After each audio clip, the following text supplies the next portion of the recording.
I never thought death would come quietly.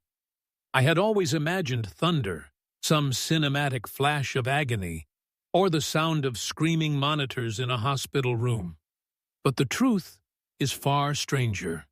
When my moment arrived, it was like a whisper sliding through the cracks of my soul, unnoticed until it was already inside me. It was late at night, and the world outside my window was asleep. The rain tapped faintly against the glass, steady and almost comforting. I had been reading scripture by the dim glow of a lamp, my eyelids heavy. Then, without warning, my chest tightened. It felt as though an unseen hand pressed down with merciless weight. A burning sensation spread through my ribs, and my breath caught like a trapped bird. Panic was my first reaction. I tried to stand, but my legs betrayed me, folding beneath me as though they belonged to someone else. I collapsed onto the floor. My vision blurred, and a rushing sound filled my ears, like waves crashing against rocks. I wanted to cry out for help, but no words came. My tongue felt heavy. My throat sealed shut. For a terrifying moment I knew this was the end. And yet, something strange happened in those final seconds of awareness. The fear that had gripped me loosened, replaced by a silence so profound it swallowed even the sound of rain. My heart, once hammering, slowed into a rhythm so faint it barely existed. Then it stopped altogether. I had died. At first, I thought I was still lying on the floor, but when I looked around, the room was gone. My body was gone. What surrounded me was neither darkness nor light. It was something in between, like the faint glow of twilight before dawn. The air, if it could be called that, was thick with a presence I could not name. I tried to move, but there was no weight to my limbs, no sound from my lips. I was thought and awareness alone, stripped bare of everything else, that way as when I heard it, a whisper. It was not outside me, nor inside, but everywhere at once. It wasn't a word I could understand, yet I felt its meaning deep in my chest. It said, "Come." The sound chilled me more than silence ever could. It was gentle, almost tender, yet laced with inevitability.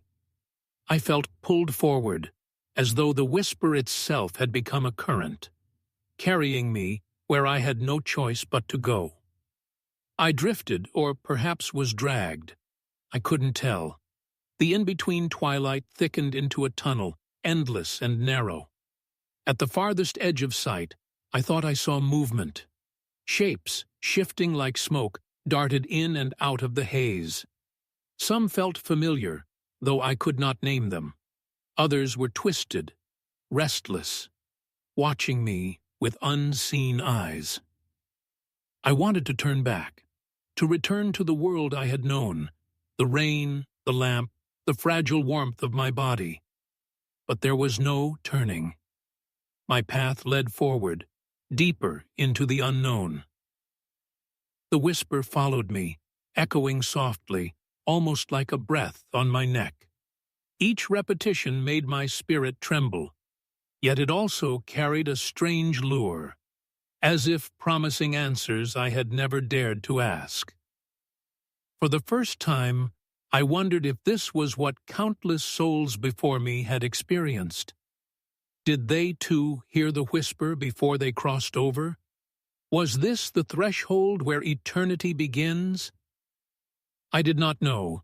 All I knew was that I was no longer among the living, and something awaited me in the darkness ahead.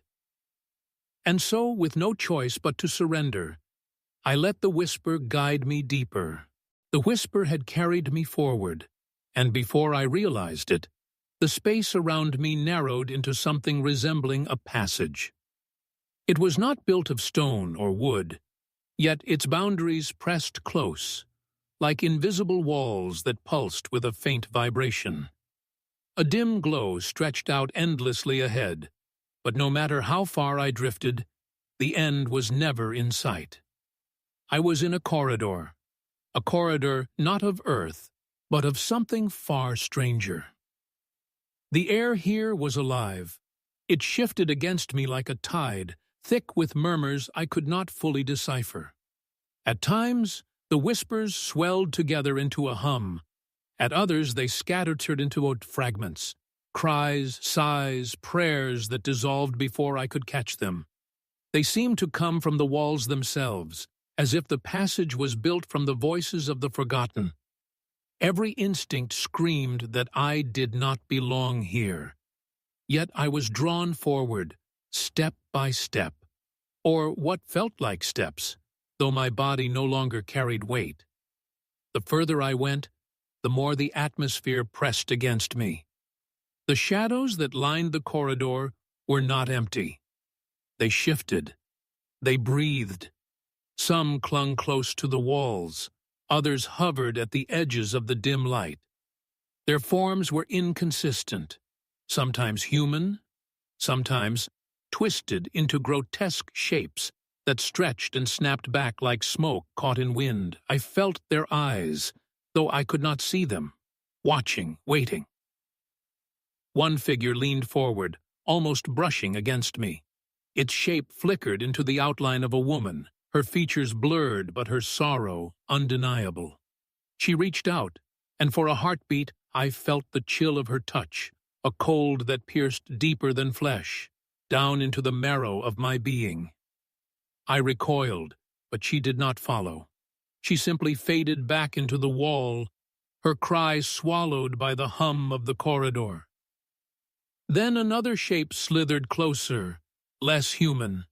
Its body bent unnaturally, long fingers trailing along the unseen walls.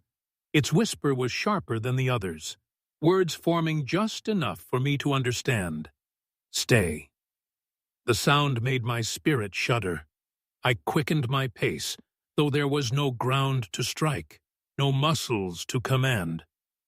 Somehow I moved faster, desperate to escape the press of shadows that grew thicker with every moment. But no matter how far I went, the corridor did not end. The dim light stretched endlessly, and the voices multiplied. Some mocked me, echoing my doubts, my sins, my failures. Others wept, begging for something I could not give. Their noise grew deafening, as though I were walking through the collective grief of countless souls. For the first time, I wondered if this was hell, not fire and brimstone, but an eternity of wandering through voices that never ceased, shadows that never rested. Yet, even in that despair, the original whisper still lingered, faint but steady. Come. It was softer now, almost drowned by the multitude, but it carried a thread of authority none of the others possessed. That thread pulled me onward, promising there was more ahead than shadows and sorrow. Still, the corridor tested me. At one point, I felt myself slowing, almost sinking into the walls themselves. A strange weight pressed against me, as if the shadows longed to claim me. My vision dimmed, and for a moment, I feared I would become one of them. Another voice, trapped in the endless passage. But then, just as the pull became unbearable, the light ahead shifted. It flickered with movement, like figures emerging from fog. They were faint at first, but they grew clearer as I approached. Faces. Not strangers, but familiar ones. My chest tightened with recognition, though I had no body left to feel it. The corridor of shadows had not led to emptiness. It was leading me to memories, to souls I once knew. And as their blurred outlines ached for me, I realized I was about to confront the echoes of my own past. At first, I thought the figures ahead were illusions, tricks of the dim corridor, but the closer I drifted, the clearer they became. Faces, familiar faces, blurred like mist on glass, yet unmistakable. The first was my grandmother. She had died when I was a child, and I remembered how tightly she used to hold my hand during prayers. Now her eyes glimmered through the haze with sorrow and longing. She reached for me, and though her lips did not move, I heard her voice. "Why did you stop believing, Elias?" Her words cut deep. I had abandoned the simple faith she instilled in me, burying it beneath years of doubt and worldly distractions. I wanted to answer, to beg forgiveness, but no sound came. My guilt was its own reply. Before I could linger, the fog shifted, and another face appeared, one I did not expect. A child, thin, ragged, eyes hollow with hunger. My memory stirred painfully. Years ago, I had seen this boy on the street, begging with an outstretched hand. I had looked away, convincing myself I had nothing to give. Now he stood before me, his gaze piercing. He did not accuse me with words, yet his silence carried more weight than any sentence. I reached for him, trembling, but he dissolved back into the mist. The corridor thickened with more faces. Some I recognized, old friends long buried, neighbors whose funerals I had attended without much thought, even strangers who had brushed against my life for only a fleeting moment. Each one looked at me with eyes that knew more than they should, eyes that reflected my failures, my regrets, my unfinished kindnesses. The strangest part was that I could feel their emotions bleeding into me. My grandmother's sorrow, the child's hunger, the loneliness of those I had overlooked. Their memories clung to me as though I carried a fragment of their unfinished pain. I staggered, or what felt like staggering, though my body was gone. The weight of these faces was too heavy. I wanted to cry out, to confess, to release myself from their grip. But the corridor had no mercy. The fog kept parting, revealing more. Among them was a man I barely remembered. I had mocked him once, long ago, for his faith, dismissing him as naive. Now his face hovered inches from mine, not angry, but wounded. His eyes asked me the question I had never asked myself. What if he had been right all along? The whispers grew louder. They no longer came from the walls, but from the faces themselves. Fragmented sentences, broken prayers, words of sorrow and longing swirled together until the air itself vibrated with their cries. I pressed forward, desperate to escape, but the faces followed. Each time I thought I had passed one, another emerged. Some blurred into grotesque shapes, twisted by bitterness and despair. Others radiated sorrow so pure it nearly shattered me. And then, silence. The faces faded back into the fog, leaving me trembling in the corridor's dim light. For a moment, I thought it was over. But then, cutting through the stillness, came something different. A voice. Not a whisper, not a fragment, not sorrow or accusation. It was a single voice, strong yet gentle, filled with authority that silenced every other sound. It spoke my name. Elias. The corridor stilled, as if all creation held its breath. The fog trembled, the shadows recoiled, and I knew, with a certainty deeper than flesh, that this was no wandering soul, no echo of regret. This was a voice I had always known, though I had never heard it so clearly. The voice of the one I had both feared and longed for, The sound of my name echoed through the corridor, and everything else fell silent. The fog no longer moved. The whispers no longer pressed against me, and the shadows that once stretched toward me recoiled as if struck by an unseen force. All that remained was that voice, gentle, yet vast enough to shake the very marrow of my soul. Elias. I froze. Though I had no body, every part of my being trembled. I knew that voice. I had heard it in scripture, in hymns, in the hushed prayers of my grandmother. I had felt it in moments of guilt when I strayed, in whispers of comfort during despair. It was the voice of Jesus. But here, in this place between life and death, it was not faint or distant. It was direct, piercing, impossible to ignore. The fog before me parted slowly, as though the corridor itself bowed in reverence.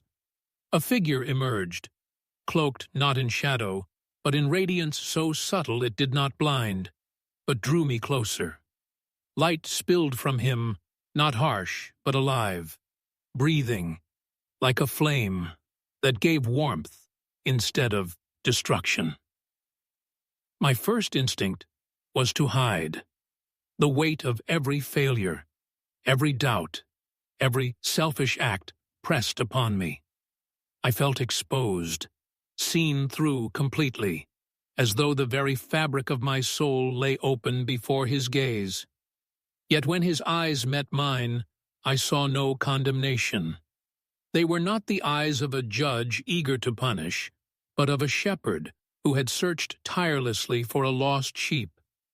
They burned with truth, yes, but also with compassion that undid me. I fell, not physically but inwardly, collapsing in the presence of such holiness.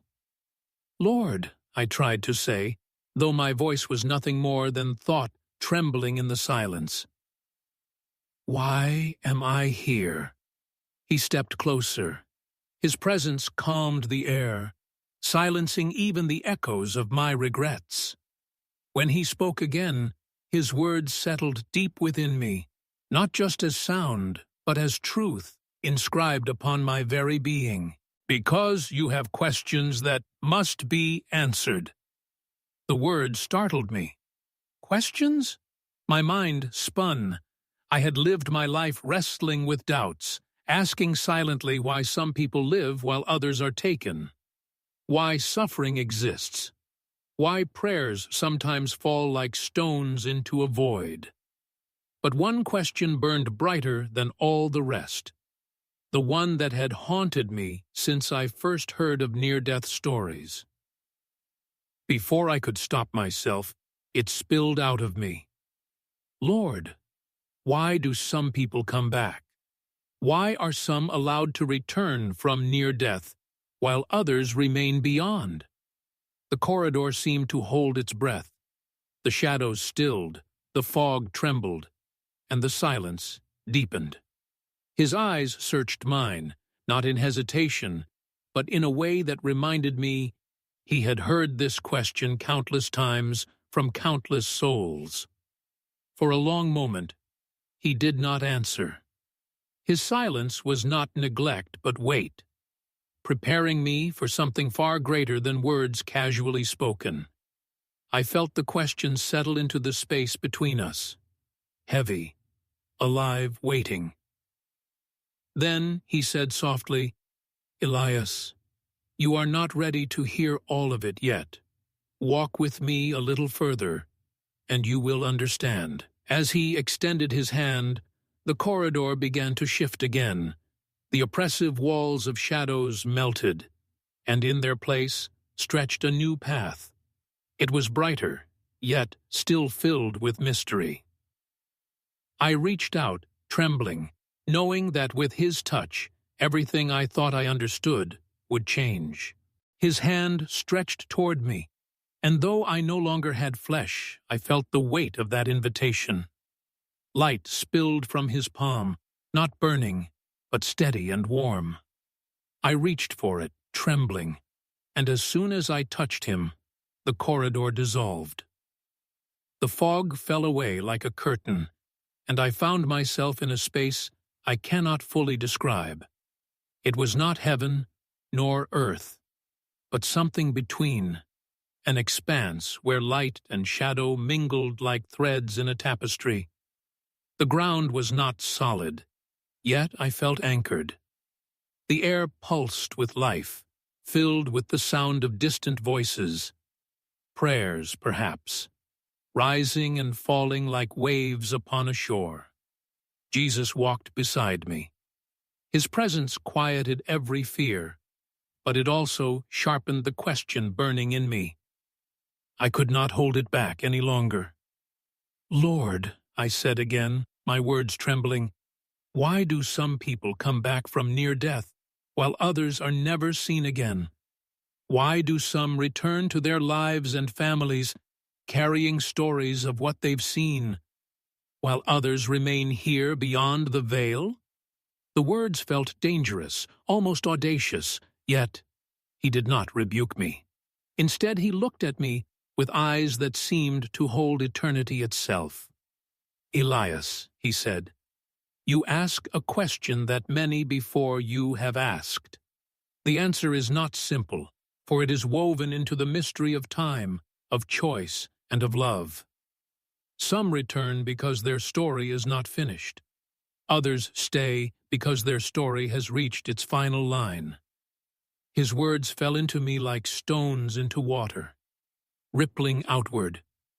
I tried to grasp them, but they seemed too vast, too layered. "Not finished?" I asked. "What do you mean?" He paused, and for a moment I thought he would not continue. But then he lifted his gaze, and images began to appear around us, visions like fragments of glass suspended in the air. I saw a man kneeling in despair, his hands covered in dirt. His life had been marked by betrayal and sin, and he had collapsed in the final moments of his life. Yet Jesus whispered into him, sending him back. That man would rise and spend his remaining years as a voice of redemption. Another vision unfolded. A mother who had died during childbirth. She had entered this realm trembling, ready to stay. But her newborn child's future hung in balance, and she was sent back with the strength to live, her life extending only long enough to raise her daughter into faith. Then another, a skeptic who had mocked every sign of God. He too had touched the border of death, but was sent back with a vision that shattered his disbelief. He would spend the rest of his days proclaiming what he once denied. The visions spun around me, burning themselves into my memory. Each life returned not by accident, but for purpose. I turned to him, overwhelmed. So, those who return, it is because they still have something left to do? His eyes held mine, and his silence was answer enough. But then his tone shifted. It grew heavier, deeper, carrying sorrow. "Not all are sent back to fulfill joy, Elias. Some return to bear witness to pain, to suffering that becomes testimony. Their return is not for their sake alone, but for those who will hear and believe because of them." The weight of his words settled over me. My chest, though bodiless, tightened. I realized then that the question I had asked was far more dangerous than I understood. For if some are sent back, others are not. And before I could shape another thought, I felt his gaze pierce deeper, as if preparing me for a truth far heavier than what I had just heard. His eyes lingered on me, heavy yet tender, as though he was preparing to reveal something that could not be spoken lightly.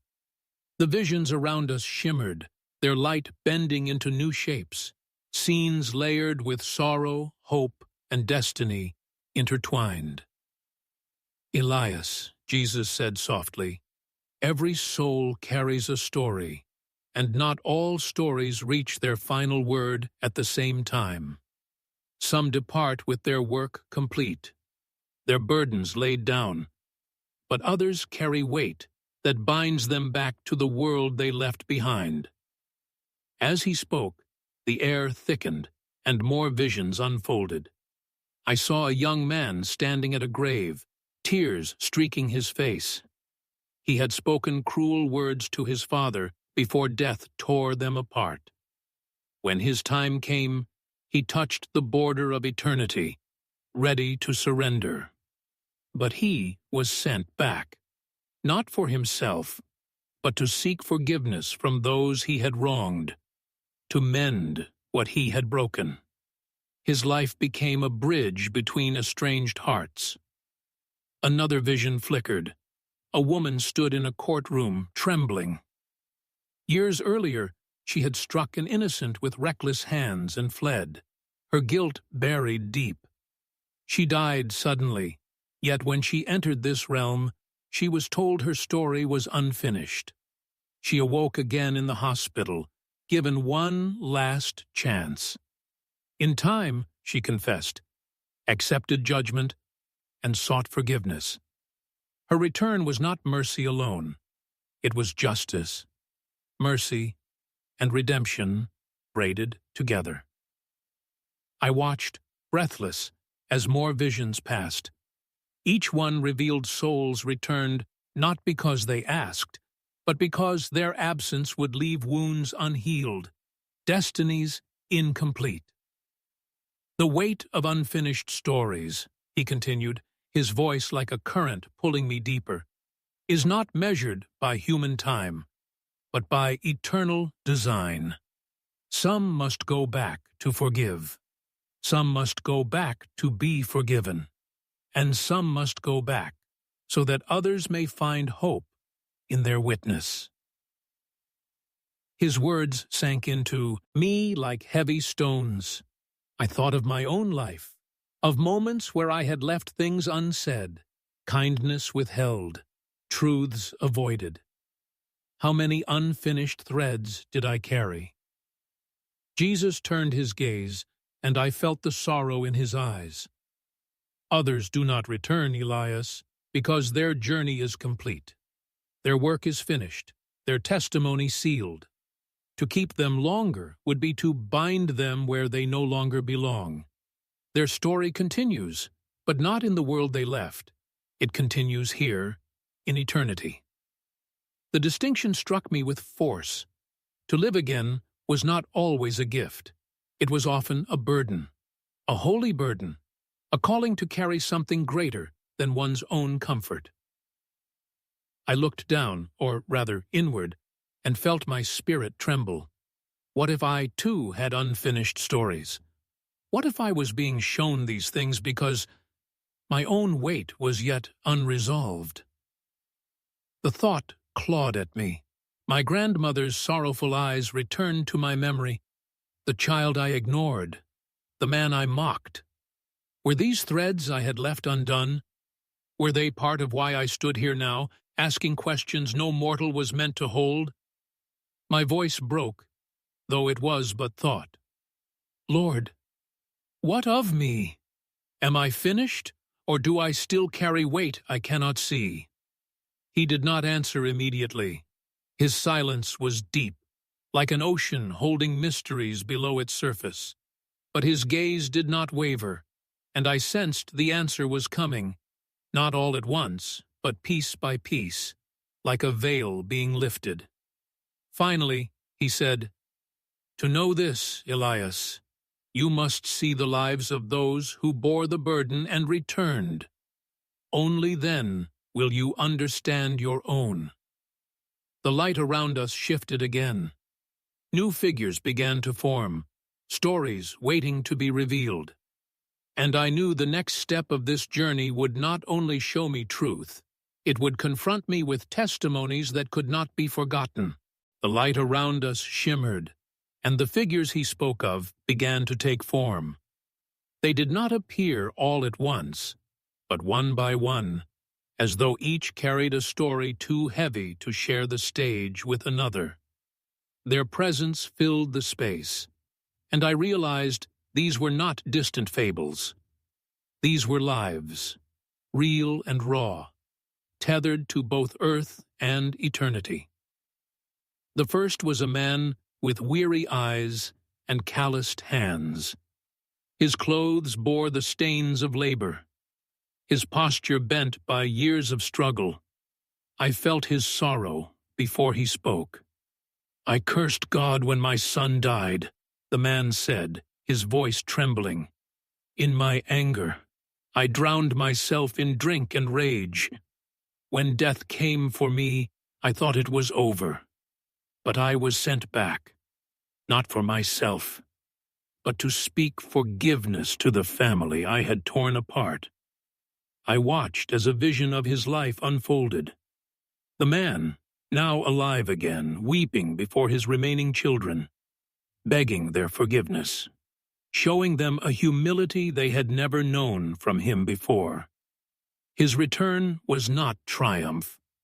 It was burden, a calling to heal wounds his own hands had made. Before the image could fade, another figure stepped forward, a woman whose face was lined with both sorrow and strength.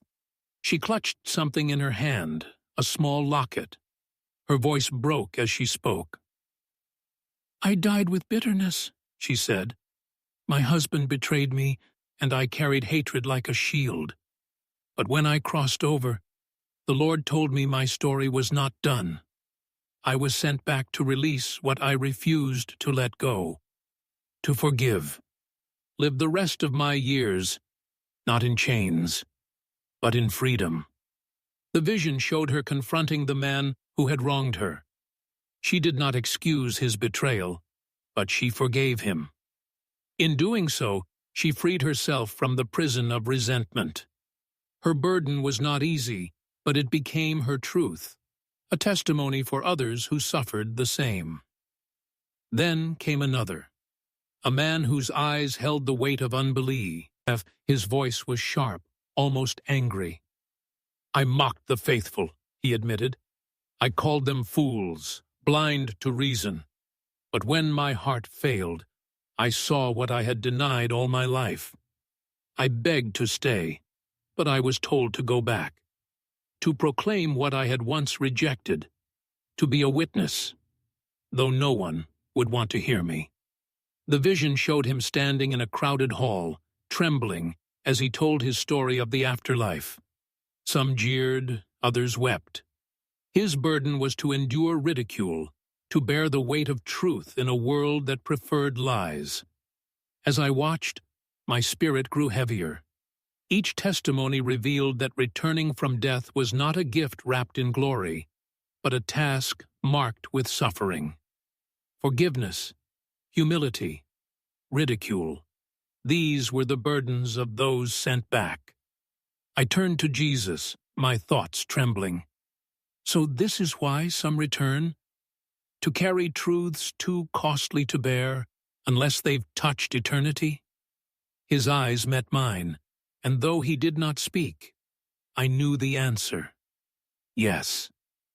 The faces faded, leaving me in silence once more. But the silence was not empty. It was heavy, pressing, filled with truths I could not unsee. And then, from the edges of that silence, another sound began to rise. Not holy, not gentle, but sharp and serpentine. Whispers. But these whispers were different from before. They did not speak of unfinished stories or redemption. They mocked. They questioned. They planted seeds of doubt. And I felt my spirit begin to tremble, caught between the truth I had just seen and the shadow creeping near. The voices came first, low and venomous, slithering through the silence like smoke in a sealed room. They coiled around my thoughts, distorting the truths I had just witnessed. "Why believe them, Elias?" the whispers taunted. "They were deceived. Their visions were nothing more than dying dreams. I tried to resist, but the words dug deep. My mind replayed the faces I had seen: the laborer seeking forgiveness, the betrayed woman, the skeptic turned witness. They had spoken with such conviction, yet now doubt began to gnaw at their testimony. The shadows gathered again, thicker than before. They did not take the form of strangers this time, but wore the faces of those I had once trusted. Old mentors, friends, even family. All appeared from the fog, their eyes sharp, their mouths twisting into sneers. "You always wanted answers, Elias," one of them hissed. "But what if these answers are lies? What if the voice you follow is only your guilt speaking back to you?" I staggered, or felt as if I did, though no body carried me. Their words pricked the fragile threads of my faith, weaving doubt like poison into my veins. Another shadow stepped forward, more sinister than the rest. It bore my own face, my own eyes filled with cynicism, my own lips curled with mockery. "You wanted proof, Elias," the shadow of myself whispered. "But all you've seen are visions, convenient stories. Do you really believe the Son of God would waste his voice on you?" The words struck like a blade. I faltered, my soul shrinking. Was this true? Why me, of all people? I was no saint, no prophet, only a man riddled with doubts, failures, sins I could hardly bear to name. The corridor trembled, darker now, as though my hesitation fed its hunger. I felt myself slipping, pulled toward the weight of disbelief. In desperation I cried out, though no sound left my lips. "Lord, where are you?" The shadow. "See, drown me. The truth is slipping." For a moment, nothing answered. The silence that followed was worse than the whispers, like a void ready to consume me whole. But then, light. It did not blaze, nor burn. It came gently, like the faintest flame kindled in deep darkness. It flickered first, then grew until the shadows hissed and recoiled, and from the light came his voice again. "Elias, do not let doubt steal what truth has planted. Shadows thrive on fear, but they cannot endure the light. Stand in me, and they will fade." The words wrapped around me, firm and unyielding. The shadows screamed, their whispers splintering into fragments. My own distorted reflection shattered into smoke. The faces of the doubters dissolved, leaving only the echo of their deceit. I gasped inwardly, clinging to his words as though they were the only anchor left in this storm. And in that moment, I realized the truth. Doubt was not a question seeking an answer. It was a chain, forged to keep me from reaching the very thing I longed for. The light grew stronger, surrounding me. My trembling eased, though the scars of the whispers remained etched within me. And then his voice came again, steady as stone. "Elias, you have carried your question long enough. It is time you ask the final one." The space around me shifted. The shadows were gone, but in their place rose a vast stillness, heavy with anticipation. I knew then that everything had been leading to this. The visions, the burdens, the doubts. They were only fragments of a greater answer waiting beyond. And with fear and trembling, I prepared myself for the question that would define everything. The stillness pressed upon me, vast and expectant, as though all creation held its breath. The shadows had fled, but their echo still clung to me like ash after a fire. Yet his presence stood unshaken, steady as a mountain in the storm. I gathered the fragments of my courage and let the question pour out. The question that had haunted me since the moment I glimpsed this strange realm. Lord, why do you allow some to return and others to remain? Why do you breathe life again into certain souls, while others are kept beyond the veil? Is it mercy? Is it judgment? Or is it mystery too great for me to bear? The words trembled from me like a confession, raw and desperate. I had asked it before, but this time it was not curiosity. It was surrender. I needed the truth, no matter how heavy it would be. For a long moment, Jesus said nothing. His gaze pierced through me, stripping me of every pretense. I braced myself for silence, for mystery unanswered. But then his voice came, low yet resounding, like thunder wrapped in compassion. Elias, listen carefully, for what I tell you now is not for your ears alone, but for all who question as you do. The space around us shifted, glowing with a brilliance that revealed glimpses of lives across time. Generations flickered before me, faces of the young and old, saints and sinners, the faithful and the faithless. Some return, he said, because the world still needs their story. Their unfinished thread must be woven back into the tapestry, for without it, the pattern would be broken. They are spared not for themselves, but for others. I saw visions, a man rising from a hospital bed, his testimony sparking the faith of his children, a woman awakening after days of silence, her forgiveness healing a fractured family. Others remain, he continued, because their race is complete. Their story has reached its final word, their burrs, then laid down. To call them back would not be mercy, but cruelty, for they have entered the joy prepared for them. I saw them too, souls stepping into light, their faces radiant, their pain dissolved into eternal rest. But then his tone deepened, carrying sorrow. And there are some, he said, who are shown the border, not to stay nor to return, but to awaken. They are given a glimpse so that others may know eternity is real.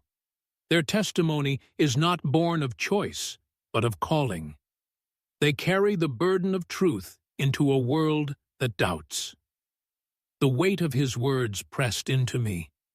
I thought of the skeptic, the betrayed woman, the laborer, all who bore that burden. They were not chosen for ease, but for sacrifice. I bowed inwardly, trembling. So every return, every departure, is not chance, but purpose. Yes, he answered, his voice unwavering. Purpose woven in love, even when hidden in pain. Nothing is wasted. Not a breath, not a tear, not a single heartbeat. My spirit shuddered beneath the enormity of it. I wanted to believe, yet part of me still ached. And what of me, Lord? Why am I here? Why have I seen these things? For the first time, his eyes softened in a way that nearly undid me. Because, Elias, he said, you are called to carry this truth. What you have seen is not for you alone. It will be your burden, your testimony, your gift. The words pierced me. My heart, though formless, burned. Was I, too, one of those sent back? The light swelled around us, brighter now, as though creation itself leaned closer to hear the next word. And I knew his answer had opened the door to something greater, something that would define not only this moment, but the life I might yet live. The light swelled until it seemed no shadow could ever exist again. It pressed against me like a tide, warm and weightless, yet heavy with purpose. My spirit quaked beneath it, knowing I stood at the threshold of choice, though in truth the choice was already made. "Elias," Jesus said, his voice a steady flame, "what you have seen is not a gift to hoard. It is a burden meant to be carried into the world of flesh and bone. You have asked why some return. Now you know. You are one of them." The words fell on me like thunder, yet with a tenderness that broke me open. My spirit trembled with conflicting currents, joy at his nearness, sorrow at leaving it, fear of the weight I was being asked to bear. "Lord," I whispered, "how can I carry such a truth? I am weak, filled with doubts. My life is no model of faith." He looked at me with a compassion that burned deeper than fire. "Strength does not send you back, Elias. Weakness does. For in your weakness, my strength will be seen. The world does not need a flawless witness. It needs a willing one." The corridor around us began to dissolve, its fog thinning into streams of light that stretched outward, as though pulling me back to where I had come from. I resisted, longing to remain. But here, there is peace. Here I feel whole. Why must I return to pain, to sorrow, to the weight of unfinished things? His gaze pierced through my fear. Because love remains, love unfinished, love unspoken, love still waiting to be lived. That is the work yet to be done. You are not returning to pain, Elias. You are returning to love's calling. The visions stirred again, but this time they were not of strangers. I saw my grandmother, her weary hands folded in prayer. I saw the child I once ignored, his innocent eyes still shining with trust. I saw friends I had abandoned, wounds I had left unattended. These were not burdens of shame, but threads of love waiting to be woven whole.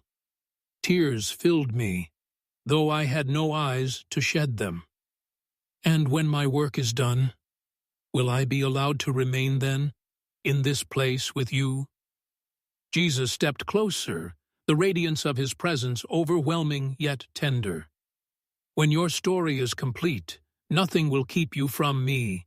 The door you leave through today is not locked. It will open again when the time is right. The light pulled harder now, the realm behind him fading like dawn dissolving into day. Panic rose in me. Lord, will I remember this? Or will it fade like a dream? You will remember enough, he said, his voice firm. Enough to awaken hearts, enough to plant seeds. The rest will burn within you as fire you cannot explain. That fire will be my witness in you.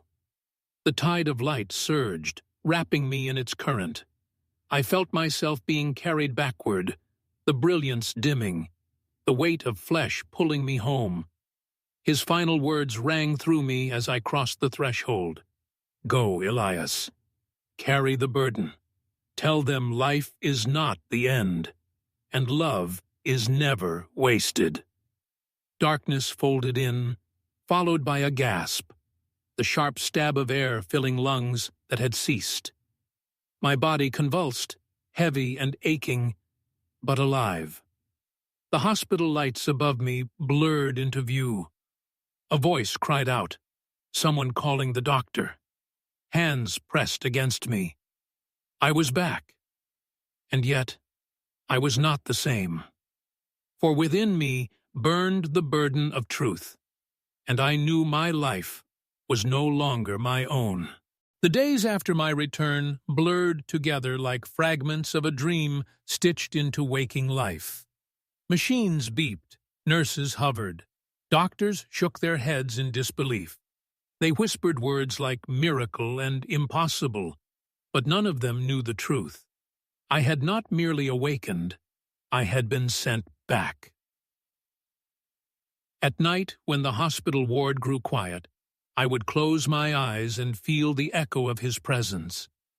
The world of shadows and light seemed far away, yet his voice remained, steady as a current beneath the noise of life. Go, Elias, carry the burden. Tell them life is not the end, and love is never wasted.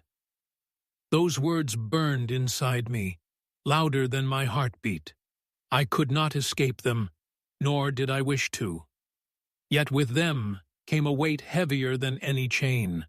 How could I, a man of doubts and failures, carry such a message? One evening, as the sun bled crimson through the hospital blinds, I heard the whisper again, not distant, but near. Do not fear your weakness. My strength will be seen in it. I turned, expecting someone by my bed, but the room was empty. Still, the voice lingered, threading peace through my trembling heart. In the days that followed, visitors came, family, friends, even skeptics who wanted to see with their own eyes the man who had died and lived again. Some wept at my bedside. Others asked questions I could not fully answer. Yet as they spoke, I felt nudged to listen more than to explain. Once my sister clasped my hand, tears brimming. Elias, when you were gone, I prayed like I never have before, and now you're back. Do you know what this means? I swallowed hard, his voice steadying me from within. It means love is stronger than death. It means we still have work to do. She wept harder, and I knew those words were not my own. The weeks turned into months.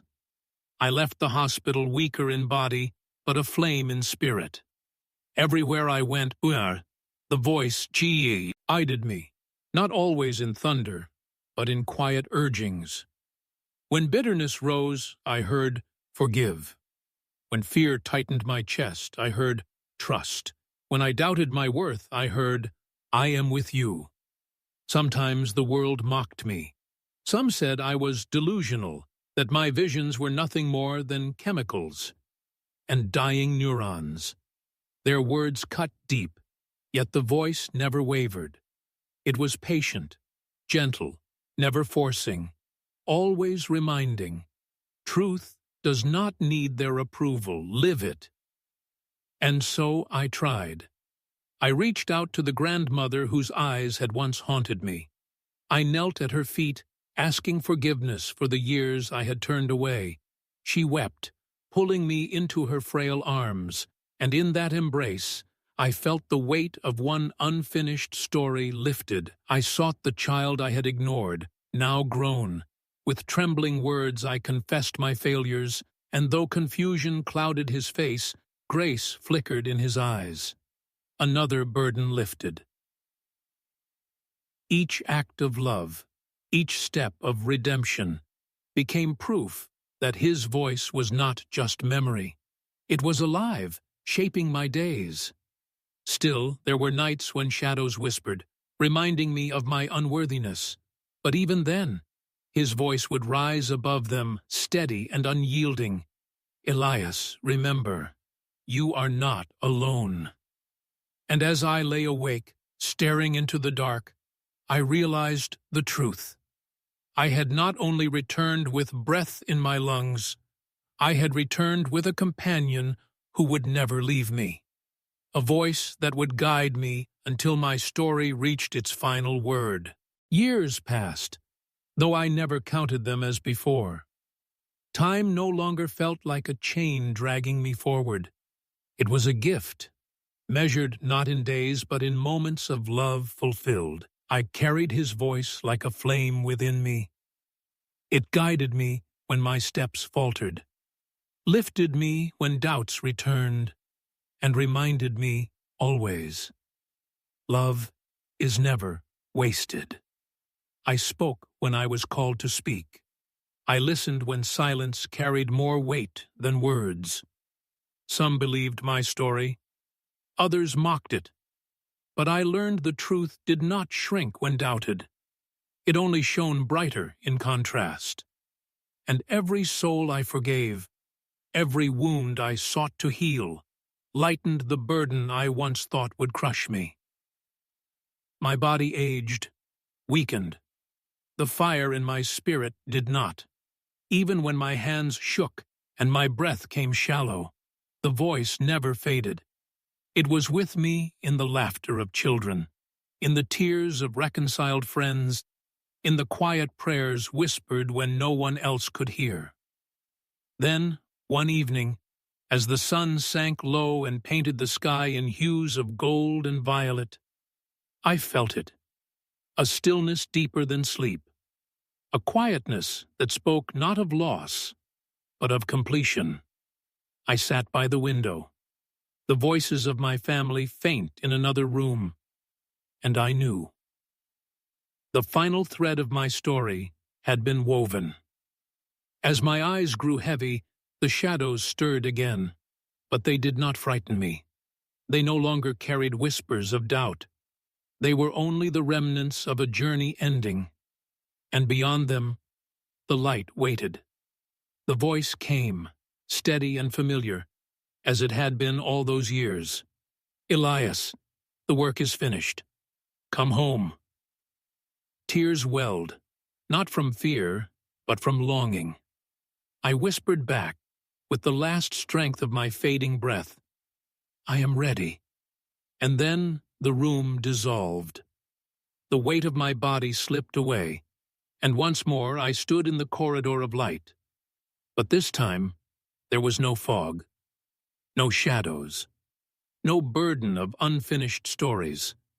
The path stretched, hid clear and radiant, leading forward into a brilliance greater than anything my mortal eyes had ever endured. And there he was, waiting, as he had always been. Jesus extended his hand, and when I took it, I felt every sorrow, every doubt, every regret fall away like ash in the wind. I was no longer the man of questions, of failures, of fear. I was whole. Behind me, I sensed the echo of my earthly story. Family remembering, lives touched, wounds healed. Ahead of me stretched eternity, vast and unbroken, filled with love that no shadow could ever steal again. The voice that had never left me spoke once more, but now it was no longer a whisper within. It was the song of eternity, filling every part of me. Well done, Elias. Welcome home. And with that, I stepped into the last light, knowing at last that the journey was complete, and that love had carried me all the way.